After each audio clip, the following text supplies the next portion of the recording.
आज हम लेखा शास्त्र में इकाई 2 पाठ 3 व्यावसायिक शब्दों का लेखांकन पढ़ेंगे।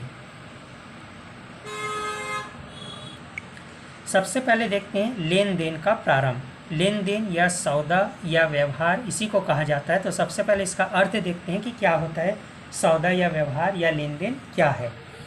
तो दो पक्षों के बीच होने वाली मुद्रा, माल या सेवा के आदान प्रदान को व्यवहार, लेन देन या सौदा कहते हैं।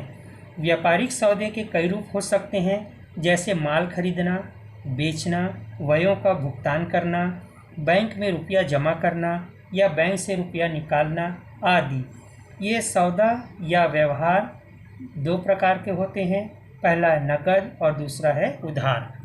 जब हम कोई लेन देन का भुगतान तुरंत नगद रूप में कर देते हैं तो उसे हम नगद व्यवहार कहते हैं, और जिस लेन देन या जिस व्यवहार का भुगतान कुछ समय के पश्चात किया जाता है तो इसे उधार व्यवहार या उधार लेन देन कहा जाता है।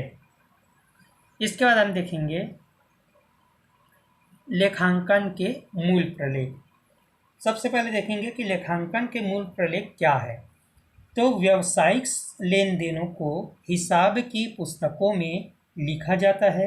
जिन प्रपत्रों के आधार पर लिखा जाता है वे लेखांकन के मूल प्रलेख कहे जाते हैं, जैसे कैश मेमो, बीजक, रसीद, डेबिट नोट, क्रेडिट नोट, जमा पर्ची, चेक आदि ये मूल प्रलेख होते हैं।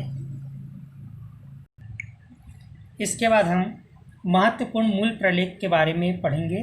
पहला है नगद पत्रक, जिसे अंग्रेजी में कहते हैं कैश मेमो, हिंदी में कहते हैं नगद पत्रक।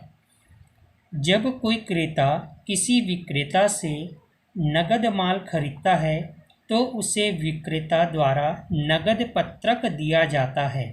इस प्रपत्र में माल की मात्रा, दर एवं कुल कीमत का उल्लेख किया जाता है।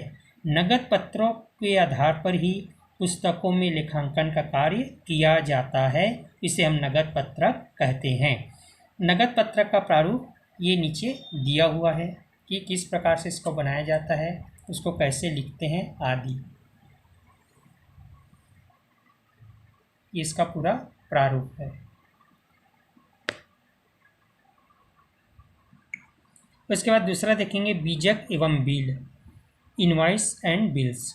व्यापारी द्वारा ग्राहक को उधार माल बेचने पर एक विक्रय पत्रक बनाकर उसकी मूल प्रति ग्राहक को भेजता है, जिसे बीजक कहते हैं। बीजक किसे कहते हैं?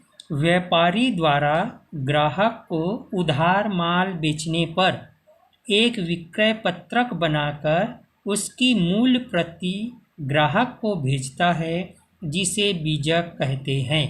इस बीजक में ग्राहक का नाम, माल की मात्रा, दर, कुल मूल्य आदि बातों का उल्लेख किया जाता है। बीजक की द्वितीय प्रति या कार्बन प्रति कार्यालय अभिलेख या रिकॉर्ड के रूप में सुरक्षित रखी जाती है। अर्थात बीजक को 2 कॉपी में बनाया जाता है और जो मूल प्रति होती है या ओरिजिनल बीजक होता है उसको ग्राहक को दे दिया जाता है, और जो डुप्लीकेट या कार्बन प्रति होती है उसको अपने रिकॉर्ड के लिए कार्यालय में रख लिया जाता है। जब कोई व्यापारी माल उधार खरीदता है तो उसे बिल या साख पत्रक प्राप्त होता है। बिल एवं साख पत्रक का प्रारूप यहाँ नीचे दिया हुआ है। इसका शेष भाग अगले पेज में है। इसका शेष भाग बीजक या बिल का प्रारूप का ये है।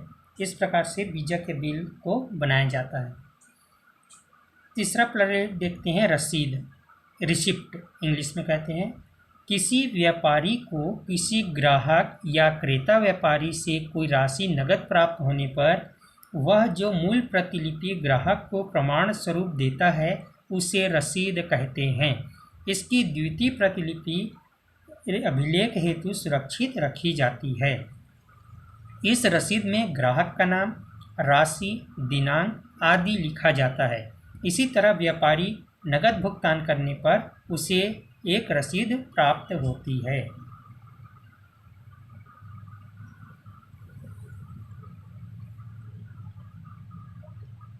उसके बाद अगला देखेंगे नामपत्रक।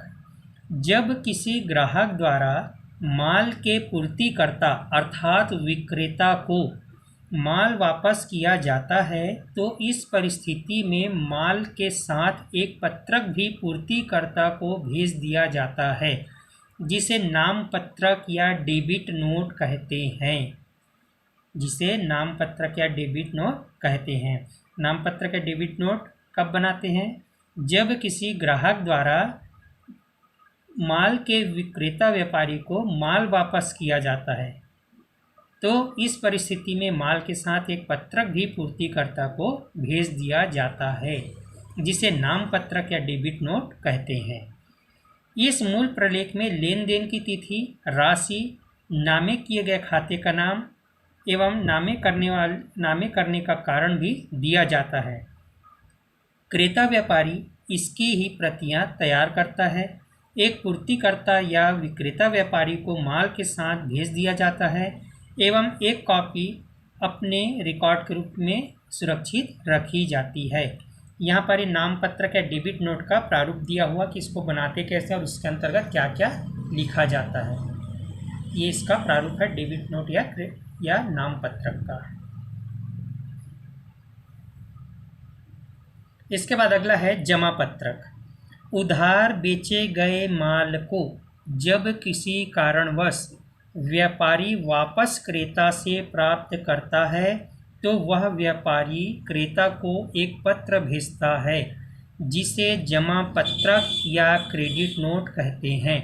इसके आधार पर वह ग्राहक के खाते को जमा या क्रेडिट करता है। इसकी एक प्रति लेखांकन के लिए रखी जाती है और मूल प्रति ग्राहक को भेज दी जाती है। इस पत्रक को लाल स्याही से लिखने का प्रचलन है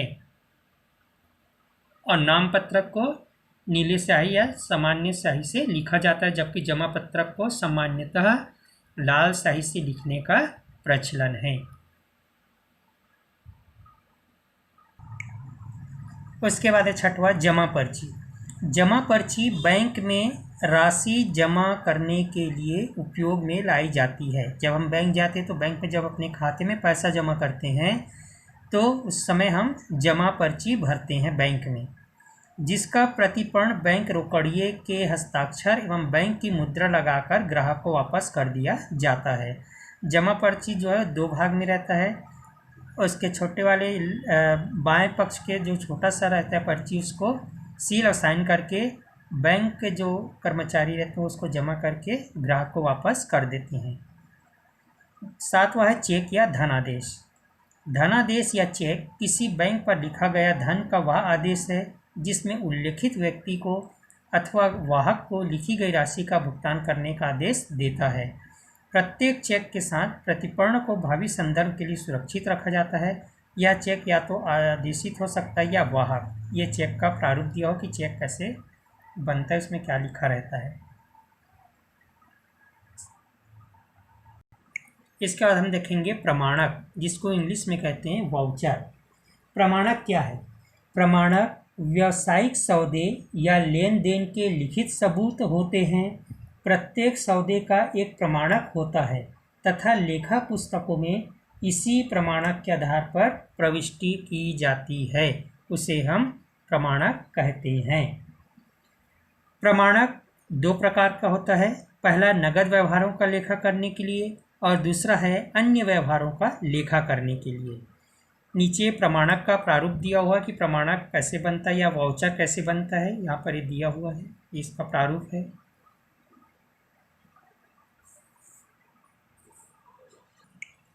उसके बाद है प्रमाणक के प्रकार। प्रमाणक को मुख्यतः 2 भागों में बांटा गया है। पहला है रोकड़ी प्रमाणक और दूसरा है गैर रोकड़ी प्रमाणक या हस्तांतरण प्रमाणक। इसके बाद हम देखते हैं प्रमाणक को 2 भागों में बांटा गया था, रोकड़ी प्रमाणक और गैर रोकड़ी प्रमाणक। सबसे पहले देखेंगे रोकड़ी प्रमाणक के अंतर्गत क्या क्या आते हैं। तो रोकड़ी प्रमाणक को पुनः 2 भागों में बांटा गया है। रोकड़ी भुगतानों के लिए डेबिट प्रमाणक, रोकड़ी अर्थात नगद या कैश। दूसरा है रोकड़ी प्राप्तियों के लिए क्रेडिट प्रमाणक। पहला नगद भुगतान के लिए, दूसरा है नगद प्राप्ति के लिए। तो पहला देखेंगे नगद भुगतान के लिए। इसके अंतर्गत है पहला व्ययों के भुगतान हेतु, माल के नगद क्रय हेतु, विनियोग या स्थायी संपत्ति के क्रय के लिए, लेनदारों को भुगतान और बैंक में जमा हेतु। तो ये डेबिट प्रमाणक होते हैं नगद भुगतान के लिए। इस प्रकार के जो व्यय होते हैं वो नगद भुगतान के लिए डेबिट प्रमाणक होते हैं। और नगद प्राप्ति के लिए क्या क्या होता है? आय की नगद प्राप्ति हेतु, माल का नगद विक्रय, विनियोग या स्थायी संपत्ति का नगद विक्रय, देनदारों से नगद प्राप्तियां, बैंक से नगद आहरण। तो इस प्रकार से हमको जो प्राप्ति होती है वो है रोकड़ी प्राप्तियों के लिए क्रेडिट प्रमाणक। दूसरा है गैर रोकड़ी प्रमाणक या हस्तांतरण प्रमाणक। पहला है माल के उधार क्रय या विक्रय के लिए, दूसरा विनियोग या स्थायी संपत्ति के उधार क्रय या विक्रय के लिए, तीसरा उधार क्रय या विक्रय माल की वापसी हेतु, चौथा ह्रास का लेखा करने हेतु, पांचवा अशुद्ध ऋणों को पुस्तकों में लेखा हेतु। इस प्रकार से प्रमाणक को प्रकारों को बताया गया है। इसके बाद नीचे में दिया हुआ है डेबिट प्रमाणक का अर्थ। डेबिट प्रमाणक नगद भुगतानों को प्रमाणित करने वाले प्रलेख होते हैं। डेबिट प्रमाणक जो होते हैं वो नगद भुगतान को प्रमाणित करने वाले प्रलेख होते हैं। ये इसका प्रारूप दिया हुआ है कि इसको कैसे बनाते हैं, कैसे लिखते हैं, डेबिट प्रमाणक का प्रारूप। उसके नीचे दिया हुआ है क्रेडिट प्रमाणक। नगद प्राप्तियों को प्रमाणित करने वाले प्रलेखों को क्रेडिट प्रमाणक कहते हैं। नीचे में इसका प्रारूप दिया हुआ है, अगले पेज में भी है।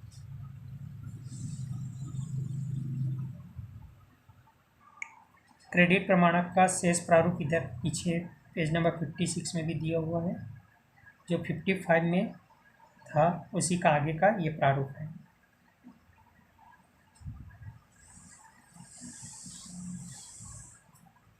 उसके बाद हम देखेंगे लेखांकन समीकरण का अर्थ।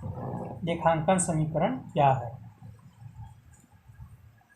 लेखांकन समीकरण का अर्थ है लेखांकन समीकरण से आशय व्यापारिक व गैर व्यापारिक संस्था की कुल संपत्तियों का योग उनके दायित्व के योग के बराबर होने से है। व्यापारिक व गैर व्यापारिक संस्था की जितनी संपत्तियां होती है उतना ही उनका दायित्व भी होता है। इसी से समीकरण उत्पन्न हो जाता है, जो समीकरण लेखांकन कहलाता है। या हम यह कह सकते हैं कि लेखांकन के द्विपक्षीय सिद्धांत की गणितीय लेखांकन समीकरण है। द्विपक्षीय सिद्धांत के अनुसार व्यापार की कुल संपत्तियां हमेशा उनके कुल दायित्वों के बराबर होती है। तो लेखांकन समीकरण जो सूत्र बनता है वो है संपत्तियां बराबर दायित्व धन पूंजी।